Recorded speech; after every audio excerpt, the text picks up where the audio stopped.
3. La casa mental volviendo en compañía de Calderaro, en una mañana luminosa, tenía el propósito de enriquecer mis nociones referentes a las manifestaciones de la vida próxima a la esfera física. Una vez en la colonia espiritual, que me recibió con extremado cariño, conocí de cerca a algunos instructores y fieles trabajadores del bien. Sin duda, vivíamos todos en intenso trabajo, con escasas horas reservadas a viajes de entretenimiento. Además, gozábamos de un ambiente de felicidad y alegría que favorecía la marcha evolutiva. Nuestros templos constituían, por sí solos, benditos núcleos de consuelo y de fortalecimiento. En las asociaciones culturales y artísticas encontrábamos la continuidad de la existencia terrestre, pero, enriquecida de múltiples elementos educativos. El campo social estaba lleno de oportunidades maravillosas para la adquisición de afectos inestimables. Los edificios, donde realizábamos el servicio matinal, estaban entre jardines encantadores, como nidos tibios y venturosos en árboles perfumados y tranquilos. No nos faltaban obligaciones y deberes, orden y disciplina, pero la serenidad era nuestro clima, y la paz, nuestra dádiva de cada día. La muerte nos había lanzado a una atmósfera extraña a la lucha física. La primera sensación fue el choque. Nos arrebató a lo imprevisto. Continuábamos viviendo, sin el cuerpo físico, pero las nuevas condiciones de existencia no significaban ninguna pérdida de la oportunidad de evolucionar. Los motivos de competencia benéfica y las posibilidades de crecimiento espiritual habían ganado infinitamente. Podíamos recurrir a los poderes superiores, mantener relaciones edificantes, tejer esperanzas y sueños de amor, proyectar experiencias más elevadas en las reencarnaciones, dedicándonos al trabajo y estudio y ampliando la capacidad de servir. En suma, el pasaje por el sepulcro nos había conducido a una vida mejor, pero, ¿y los millones que traspasaban el estrecho umbral de la muerte, permaneciendo apegados a la corteza de la tierra? Incalculables multitudes de esa clase se mantenían en la fase rudimentaria del conocimiento, solo poseían algunas informaciones primarias de la vida, pedían amparo de los espíritus superiores, como las tribus primitivas reclaman la ayuda de los hombres civilizados, necesitaban desarrollar facultades, como los niños crecer, no permanecían unidos a la esfera carnal por maldad, sino que se demoraban, vacilantes, en el suelo terreno, como los niños se refugian en el seno materno, guardaban solo el recuerdo del campo sensitivo de la existencia, reclamando la reencarnación casi inmediata cuando no les era posible la matrícula en nuestras escuelas de servicio y aprendizaje iniciales. Por otro lado, verdaderas legiones de criminales y desviados se agitaban, no lejos de nosotros, después de haber traspasado las fronteras de la tumba, consumiendo, a veces innumerables años, entre la revuelta y la desesperación, como horribles genios de las sombras, como ocurre, en los círculos terrenos, con los delincuentes pertinaces segregados de la sociedad, pero siempre terminaban su camino de locura en los devaneos obscuros del remordimiento y del sufrimiento, consiguiendo arrepentirse, por fin, de su perversidad. Pero, tengamos en cuenta que el arrepentimiento es camino para la regeneración y nunca pasaporte directo para el cielo, razón por la cual esos infelices formaban cuadros vivos de padecimiento y horror. En varias ocasiones, les vi revueltos y afligidos, asumiendo formas desagradables a la mirada. En los casos de obsesión se convertían en recíprocos atormentadores, o en fríos verdugos de las víctimas encarnadas.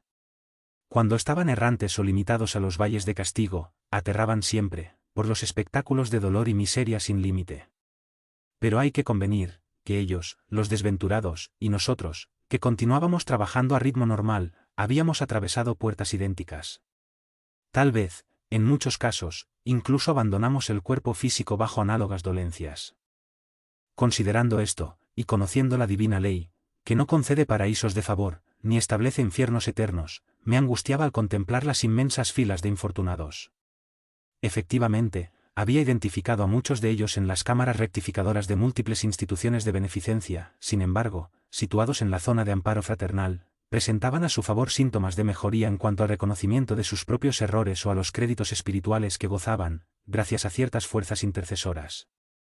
Los infelices que citamos provenían, no obstante, de otros orígenes. Eran los ignorantes, los revoltosos, los perturbadores y los impenitentes, de alma impermeable a las advertencias edificantes, los jactanciosos y vanidosos de los más variados matices, perseverantes en el mal, disipadores de la energía anímica, en actitudes perversas ante la vida. Mi contacto con ellos, en diversas ocasiones, fue un simple encuentro fortuito, sin mayor peso en mi esclarecimiento. ¿Por qué motivo se demoraban tanto en el hemisferio oscuro de la incomprensión? ¿Aplazaban deliberadamente la recepción de la luz? ¿No les dolería la condición de seres condenados, por sí mismos, a largas penas? ¿No sentirían vergüenza por la pérdida voluntaria de tiempo? Muchas veces, me sorprendía al contemplarles. Los rasgos de muchos de esos desventurados parecían un monstruoso diseño, provocando ironía y piedad. ¿Qué ley regiría el estereotipo de sus formas? ¿Les habría olvidado la madre naturaleza, pródiga de bendiciones en todos los planos, o recibían ellos esa presentación personal como un castigo impuesto por superiores designios? Tales preguntas que bailaban en mi mente me impulsaban más a vivir la posibilidad que se me ofrecía. Me aproximé a Calderaro aquella mañana, sediento de saber. Le expuse mis íntimas indagaciones y conté a sus oídos tolerantes mi ansiosa expectativa, largamente reprimida. Quería conocer a los que se entretenían en la maldad, en el crimen, en la inconformidad. Mi amigo escuchó en calma, sonrió benevolente y me explicó: antes de nada, André, cambiemos el concepto. Para transformamos en legítimos elementos de auxilio a los espíritus sufridores, desencarnados o no, no es imprescindible comprender la perversidad como locura, la rebeldía como ignorancia y la desesperación como enfermedad. Ante mi perplejidad, agregó, fraternalmente, ¿comprendes? Estas definiciones no son mías. Las aprendimos de Cristo, en su trato divino con nuestra posición de inferioridad, en la corteza terrestre.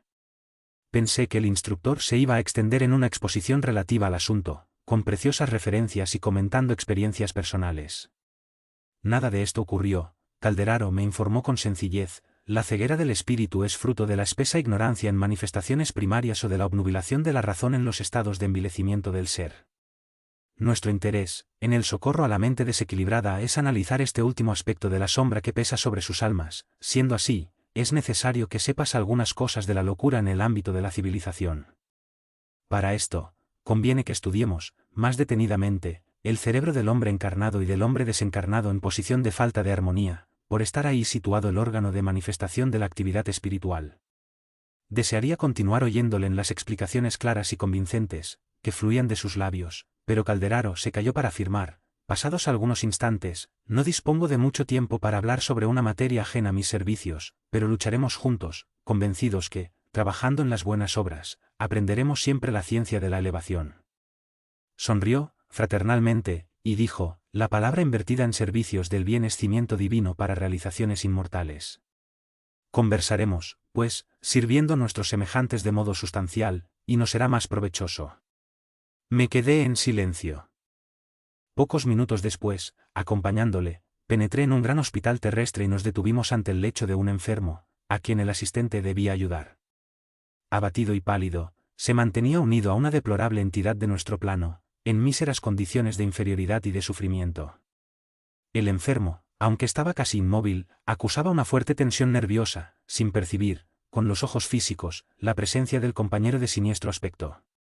Parecían visceralmente unidos uno al otro, tal era la abundancia de hilos tenuísimos que mutuamente les entrelazaban, desde el tórax a la cabeza, por lo que parecían dos prisioneros de una red fluídica. Los pensamientos de uno de ellos con certeza se hacían presentes en el cerebro del otro.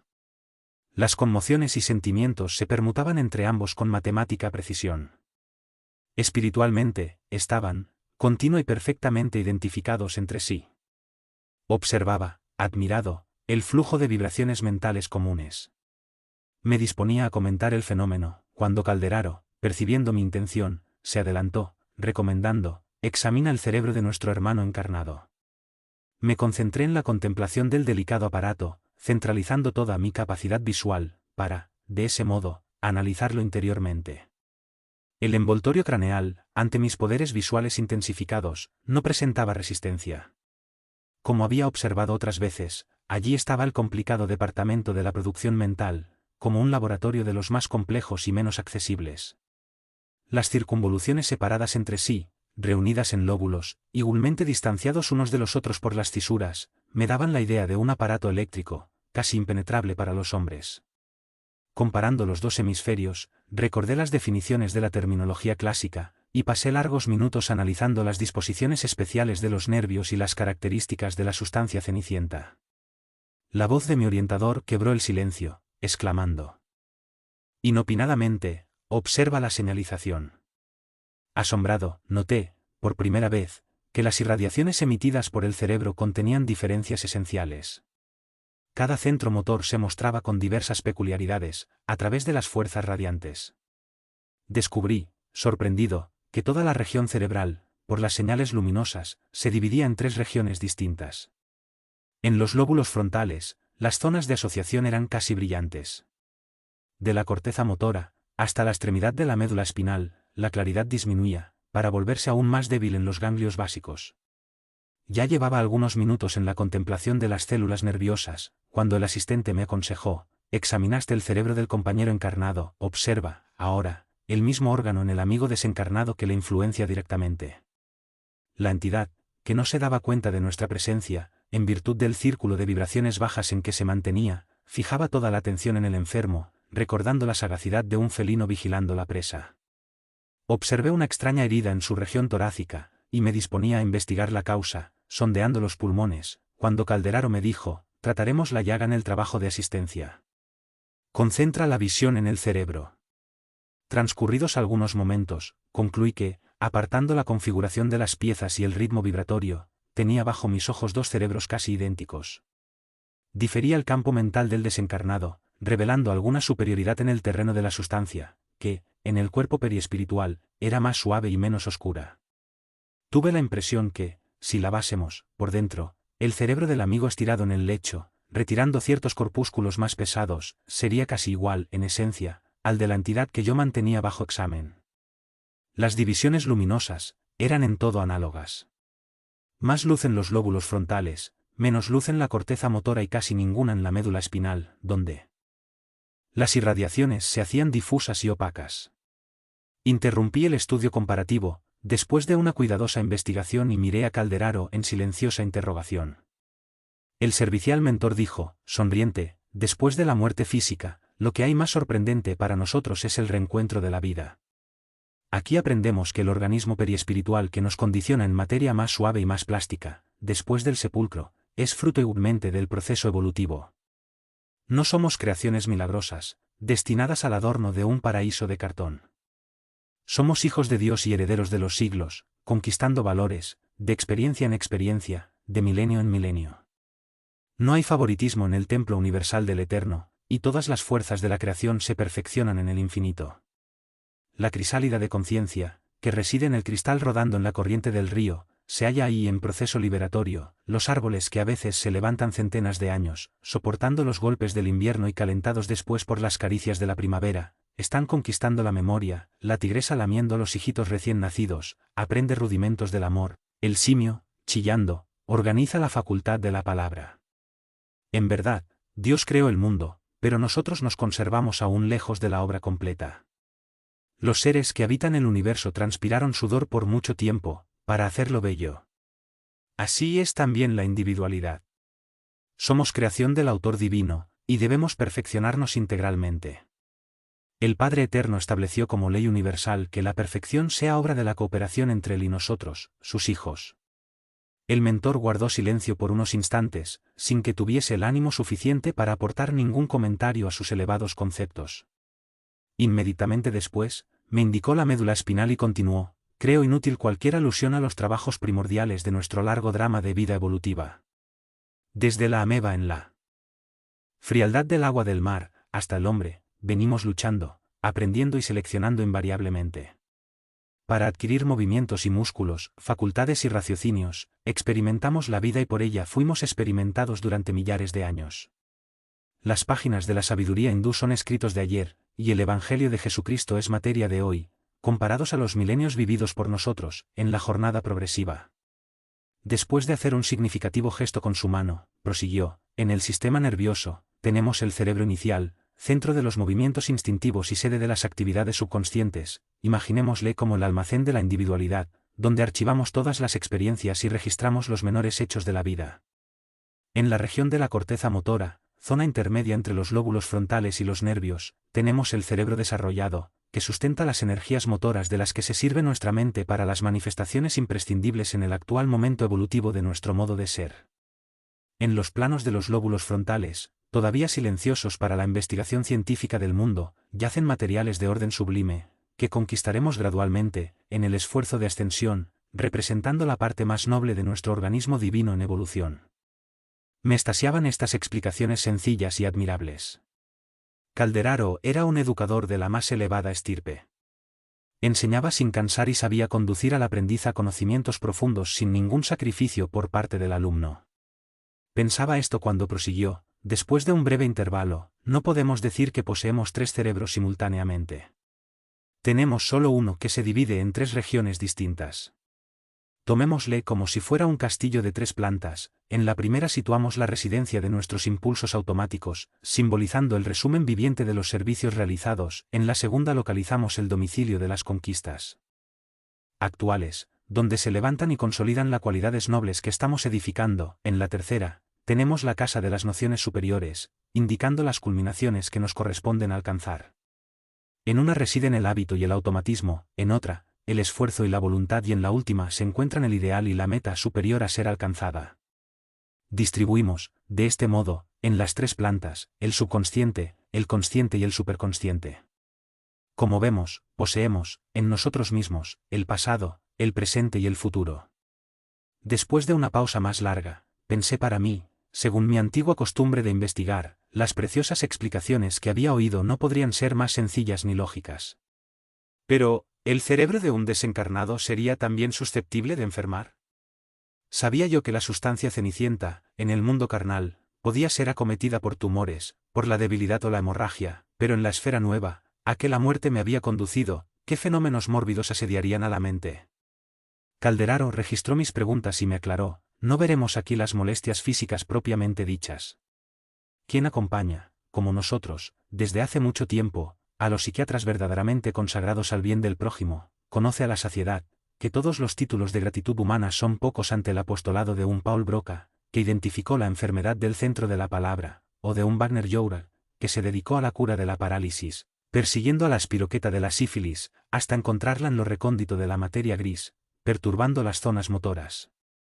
Ante fenómenos como estos, es comprensible la ruptura de la armonía cerebral como consecuencia de haberse apartado los principios del cuerpo periespiritual de los conjuntos celulares del cuerpo físico. Esos conjuntos quedan, entonces, desordenados en su estructura y actividades normales, como sucede con el violín incapacitado para la ejecución perfecta de un trecho melódico, por tener una o dos cuerdas desafinadas. No debemos, ni podemos ignorar las leyes que rigen los dominios de la forma. De ahí la imposibilidad de tener una psicología equilibrada, sin fisiología armoniosa en la esfera de la ciencia humana. Nos referiremos solo a las manifestaciones espirituales en su esencia. Pregunta si la mente desencarnada puede enfermar. ¿Qué pregunta? ¿Crees que la maldad deliberada no es una molestia del alma o que el odio no constituye una enfermedad terrible? ¿Supones que no existen gusanos mentales de la tristeza y de la inconformidad? Aunque podamos actuar en un cuerpo más sutil y suave, gracias a la naturaleza de nuestros pensamientos y aspiraciones, ya distantes de las zonas bajas de la vida que dejamos, no poseemos aún el cerebro de los ángeles. Conservar la forma actual es un incesante trabajo, camino de conquistas más sublimes. No podemos descansar en los procesos iluminativos, debemos purificar siempre, seleccionar tendencias y cribar conceptos, para no interrumpir la marcha. Hay millones que viven aquí, en el nivel que nos hallamos, pero otros millones permanecen en la carne o en nuestros planos más bajos de evolución, bajo una atroz demencia. Para esos debemos conocer y reflexionar sobre la patología del espíritu, socorriendo a los más infelices e interfiriendo fraternal e indirectamente en la solución de los problemas en cuyos hilos se enredan. Son duendes en desesperación, víctimas de sí mismos, en terrible cosecha de espinas y desilusiones. El periespíritu, recipiente de nuestras manifestaciones, es, por ahora, nuestra más alta conquista en la tierra, en el capítulo de las formas. Para las almas esclarecidas, iluminadas de luz redentora, representa un puente para el campo superior de la vida eterna, aún no alcanzado por nosotros mismos. Para los espíritus vulgares, es la restricción indispensable y justa; para las conciencias culpables, es una cárcel intraducible, pues registra los errores cometidos, guardándoles con todos los detalles vivos de los momentos de la caída. El género de vida de cada uno, en el cuerpo físico, determina la densidad del periespíritu después de la pérdida del cuerpo denso. El cerebro es el instrumento que traduce la mente, manantial de nuestros pensamientos. A través de él, pues, nos unimos a la luz o a las tinieblas, al bien o al mal. Percibiendo la atención con que seguía sus esclarecimientos, Calderaro sonrió significativamente y preguntó, ¿has entendido? Señalando a los dos sufridores, prosiguió, vemos aquí a dos enfermos, uno, en la carne, otro, fuera de ella. Ambos traen el cerebro intoxicado, sintonizándose absolutamente uno con el otro.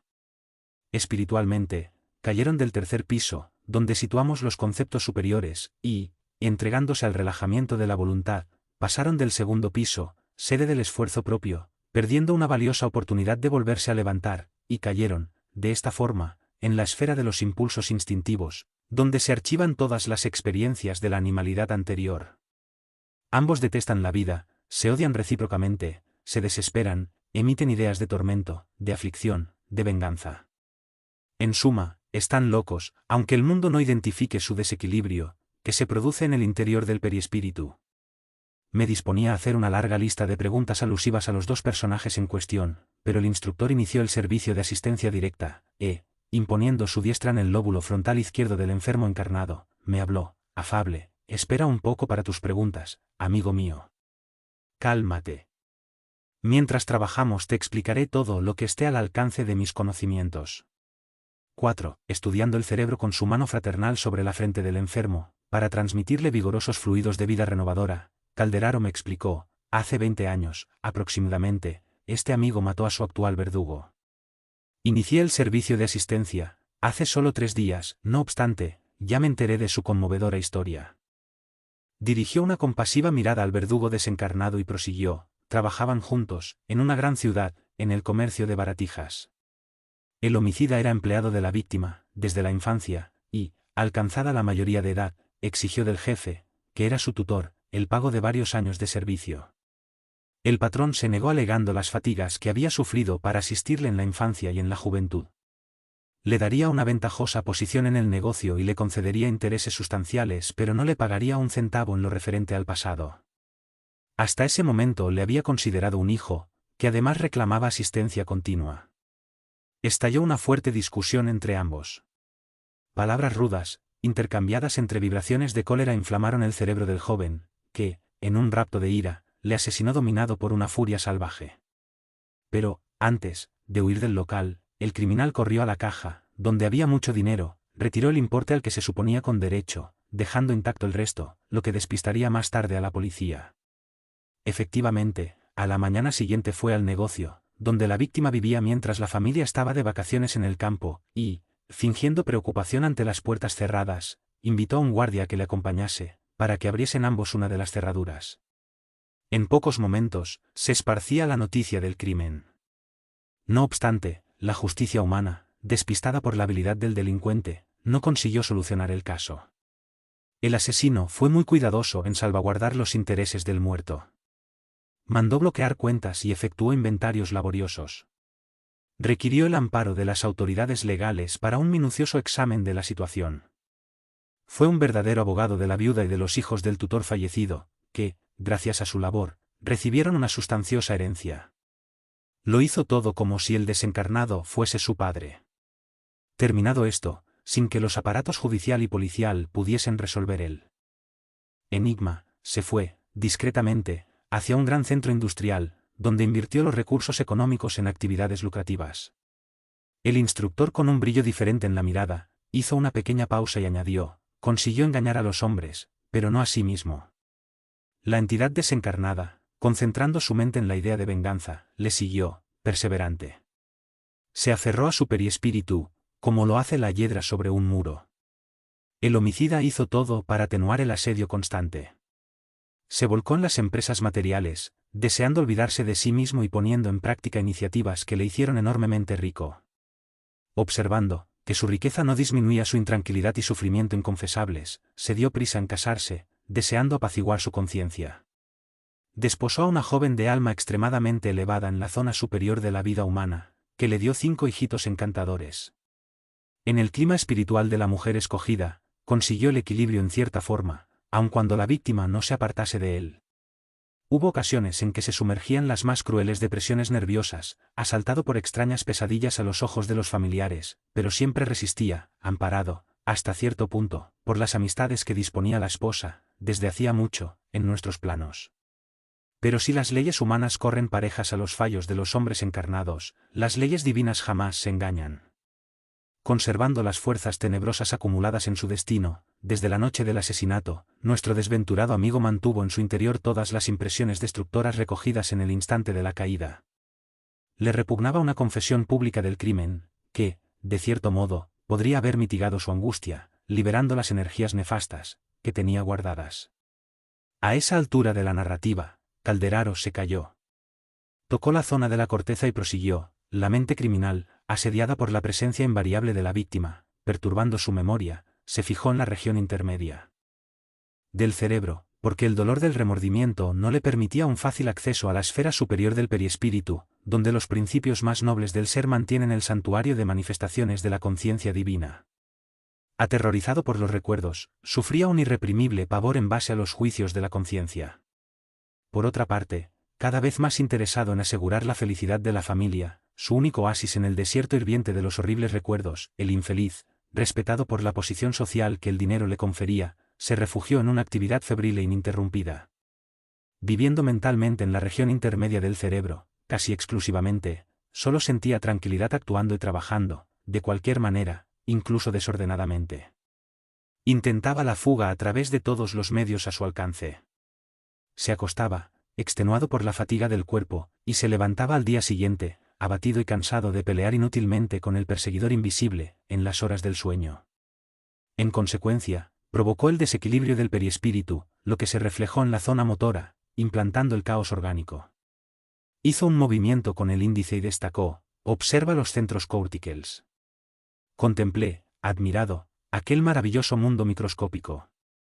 Las células piramidales, distinguiéndose por el tamaño, destacaban la importancia de las funciones que tenían en el laboratorio de la energía nerviosa. Observando atentamente la escena, no me parecía que estuviese examinando el tejido vivo de la sustancia blanco-grisácea, tuve la impresión que la corteza fuese una dínamo en funcionamiento. ¿No estaríamos delante de algún aparato eléctrico de complicada estructura? A pesar de esas impresiones, vi que la materia cerebral amenazaba debilitamiento. Continuaba perplejo, sin saber cómo hacer los comentarios correspondientes, cuando el asistente vino en mi ayuda, explicándome: estamos delante del perispíritu del ser humano, adherido al doble físico, de la misma forma que algunas partes del cuerpo carnal tienen estrecho contacto con el vestido. Todo el campo nervioso de la criatura constituye la representación de las potencias periespirituales, lentamente conquistadas por el ser, a través de milenios y milenios. Al renacer entre el cuerpo físico, nuestro periespíritu, que se caracteriza, en nuestra esfera menos densa, por una extrema ligereza y extraordinaria plasticidad, se somete, en el plano de la corteza, a las leyes de recapitulación, herencia y desarrollo fisiológico, en conformidad con el mérito que traemos y con la misión o el aprendizaje necesarios. El cerebro real es un aparato de los más complejos, en que nuestro yo refleja la vida.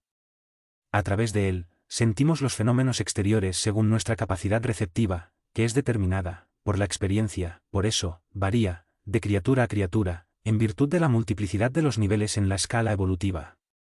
Ni los simios o los antropoides, a camino de la unión con el género humano, presentan cerebros absolutamente iguales entre sí. Cada individuo lo revela de acuerdo al progreso efectivo realizado.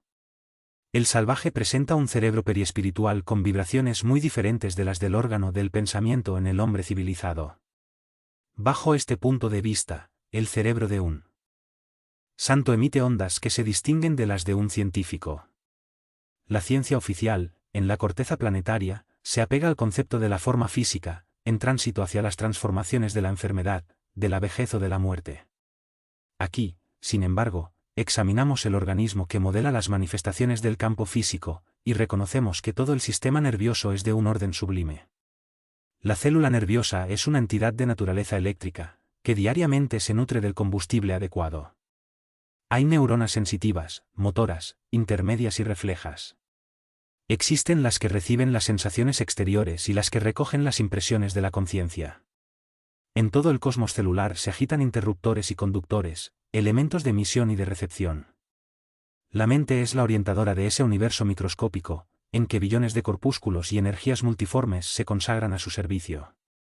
De ella emanan las corrientes de la voluntad, determinando una amplia red de estímulos, reaccionando ante las exigencias del ambiente exterior, o atendiendo a las sugestiones de las zonas interiores. colocada entre lo objetivo y lo subjetivo, es obligada por la divina ley a aprender, comprobar, escoger, repeler, aceptar, recoger, guardar, enriquecerse, iluminarse y progresar siempre. Del plano objetivo, recibe la influencia de la lucha directa, de la esfera subjetiva, absorbe la inspiración, más o menos intensa, de las inteligencias desencarnadas o encarnadas que le son afines, y los resultados de las creaciones mentales que le son peculiares. Aunque permanezca aparentemente estacionaria, la mente prosigue su camino, sin retroceso, bajo la actuación de las fuerzas visibles o de las invisibles.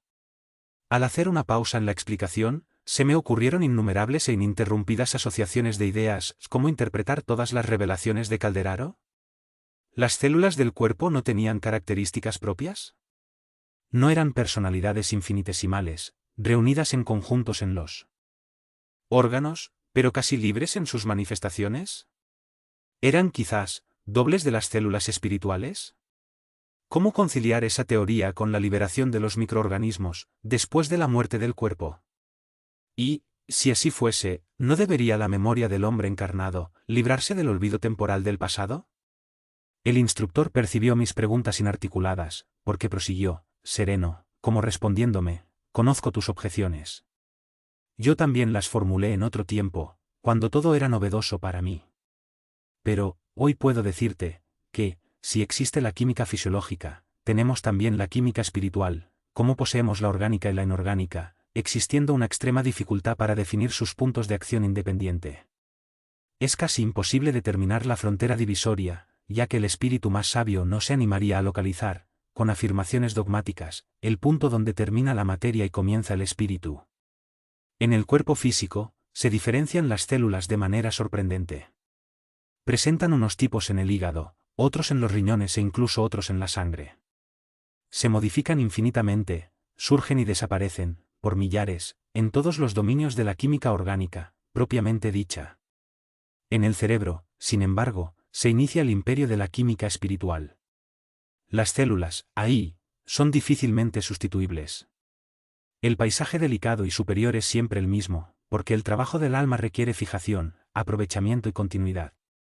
El estómago puede ser un alambique, en el que el mundo infinitesimal se muestra, en tumultuosa animalidad, y se aproxima a los cuadros inferiores de la vida, por cuanto el estómago no necesita recordar qué sustancia alimenticia procesó el día anterior.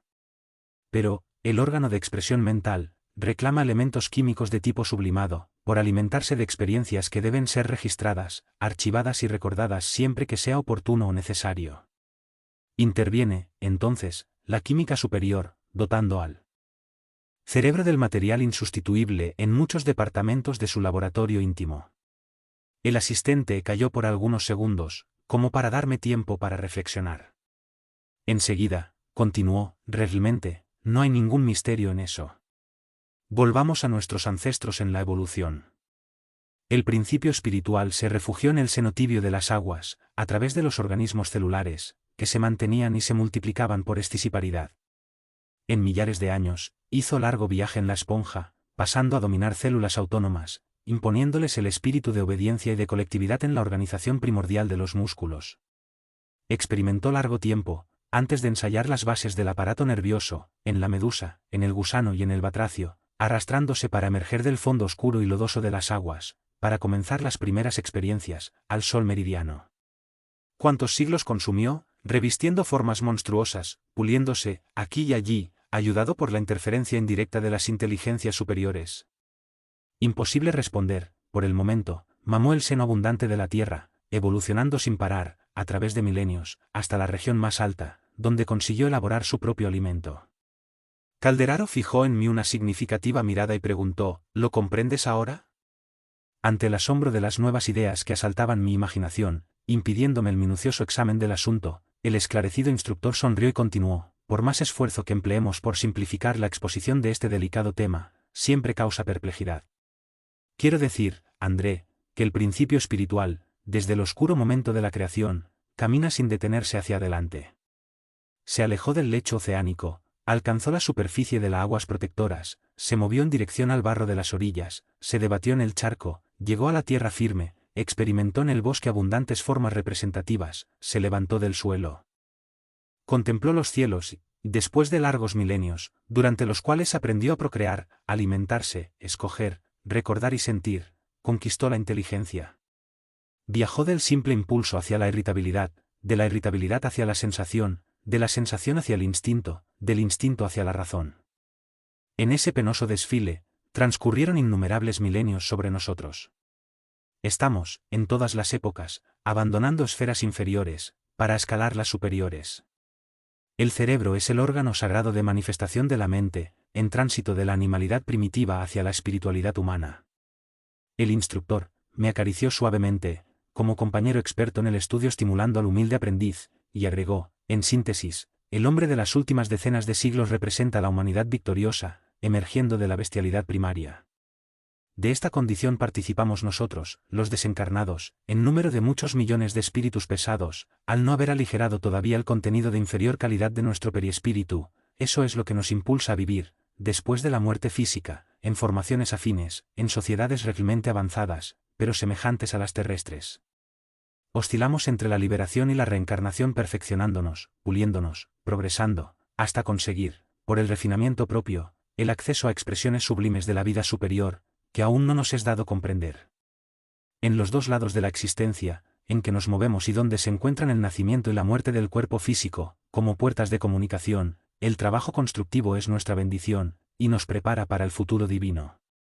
La actividad en la esfera que ahora ocupamos, es, para los que no tienen deudas con la ley, más rica en belleza y felicidad, pues la materia es más sutil y obediente a nuestras solicitudes de índole superior. Pero, una vez atravesado el río del renacimiento, nos sorprende el duro trabajo de recapitulación para el aprendizaje necesario. Allí sembraremos para recoger aquí, puliendo, reajustando y embelleciendo, hasta alcanzar la mies perfecta, el granero abundante de granos sublimes, para que podamos alcanzar, aptos y victoriosos, otras tierras del cielo. No debemos creer, en lo relativo a los servicios de rescate y de expiación, que la esfera carnal es la única capaz de ofrecer la bendita oportunidad de sufrimiento redentor. En las regiones sombrías, fuera de ella, como sabes, hay oportunidad de tratamiento expiatorio para los deudores más infelices, que voluntariamente contrajeron peligrosos débitos con la ley. Se hizo una breve pausa, que no interrumpí, sopesando la inconveniencia de cualquier pregunta por mi parte. Calderaro continuó, preguntas por qué motivo no conserva el hombre encarnado el recuerdo completo de su largo pasado. Esto es natural, en virtud de la ascendencia superior del periespíritu sobre el cuerpo físico. Si la forma física evolucionó y se perfeccionó, lo mismo pasó con el periespíritu a través de las edades. Nosotros mismos, en nuestra condición de espiritualidad, aún no poseemos el recuerdo integral de los caminos recorridos. No estamos, de momento, provistos de suficiente luz para descender con provecho a los orígenes. Esa facultad la adquiriremos solo más tarde, cuando nuestra alma esté limpia de todo resquicio de sombra.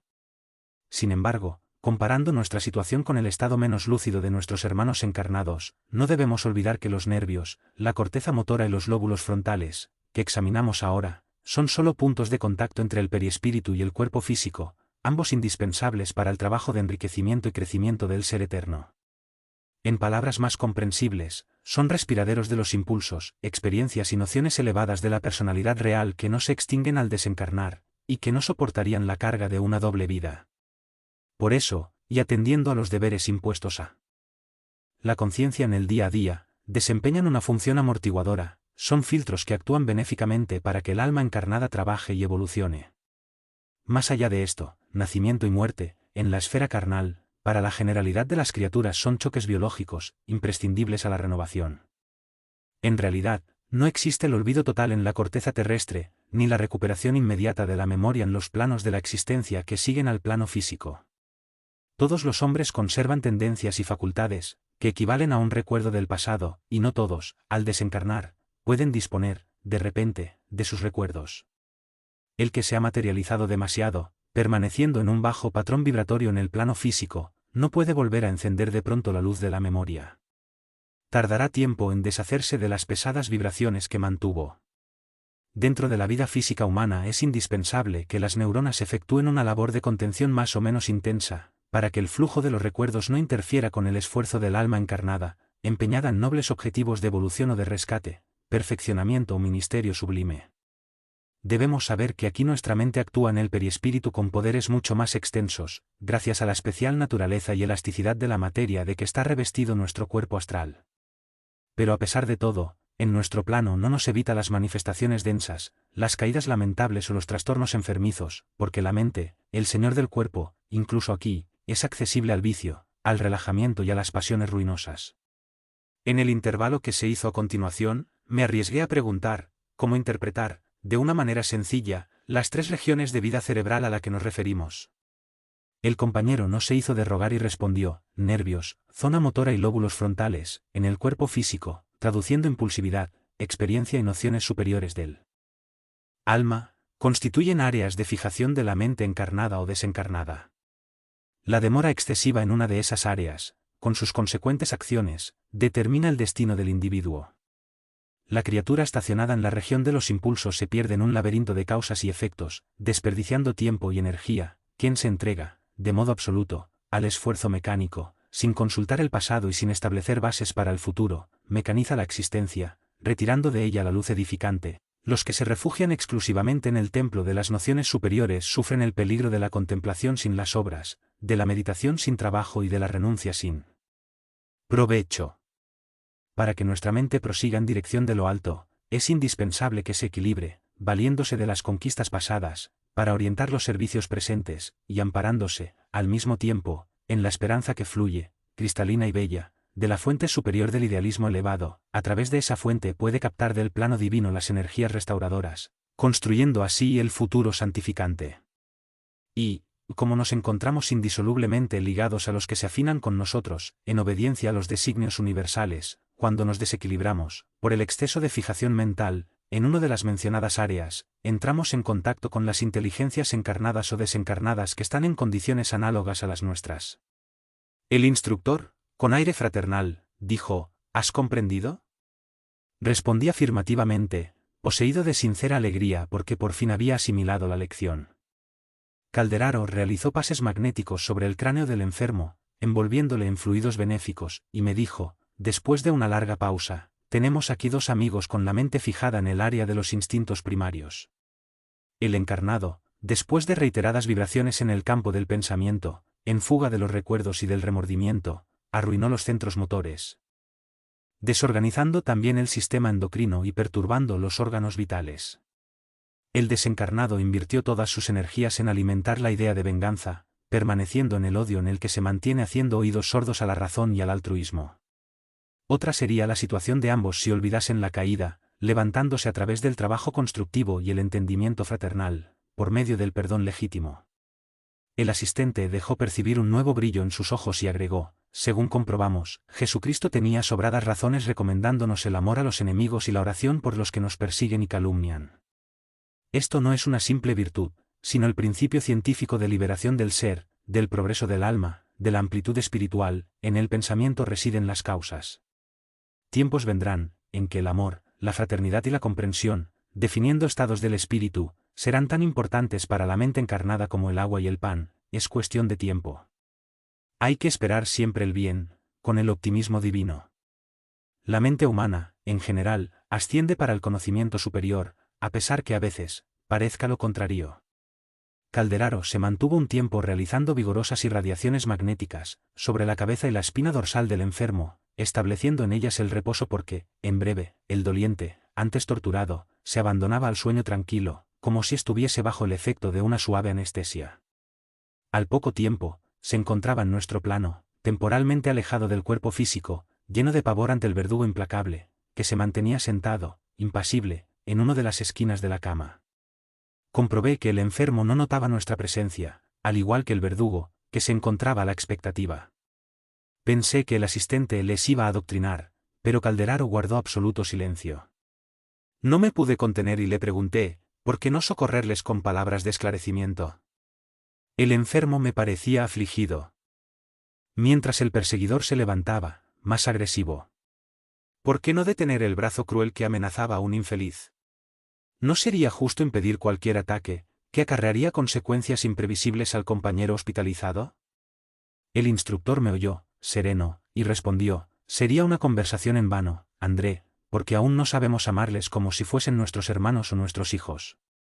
Para nosotros, espíritus de raciocinio algo avanzado, pero de sentimientos menos sublimes, son dos infortunados, y nada más. Démosles, de momento, lo que tenemos, es decir, una intervención benéfica en el campo de sus sufrimientos exteriores, en los límites de lo que nuestro conocimiento pueda ofrecer.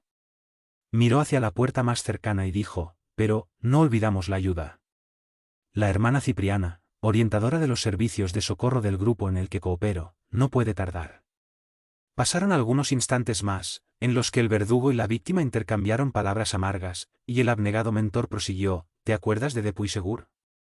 Sí, me acordaba vagamente. Hice en mi cerebro una libre asociación de ideas, rememorando los estudios que llevó a cabo sobre ciertas realizaciones de Charcot. No podía descender al detalle, porque la psiquiatría no fue mi especialidad en la medicina.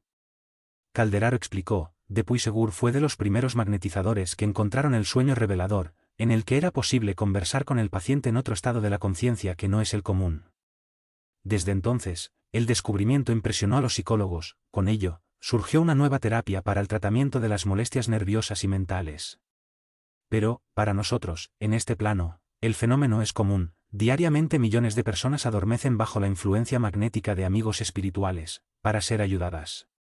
¿Por qué no intentamos el esclarecer verbalmente a estos amigos? Insistí, observando a los infortunados que intercambiaban sin cesar insultos y acusaciones.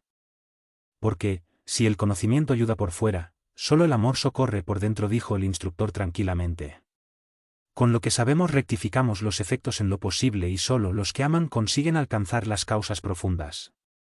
Ahora, nuestros desventurados amigos reclaman una intervención en su interior, para poder modificar sus actitudes mentales, y nosotros dos, por el momento, solo conocemos, sin saber amar. En ese momento, alguien asomó a la puerta de entrada. Era una sublime mujer, de edad madura, en sus ojos tenía un brillo afable y enternecedor. Me incliné, conmovido y respetuoso.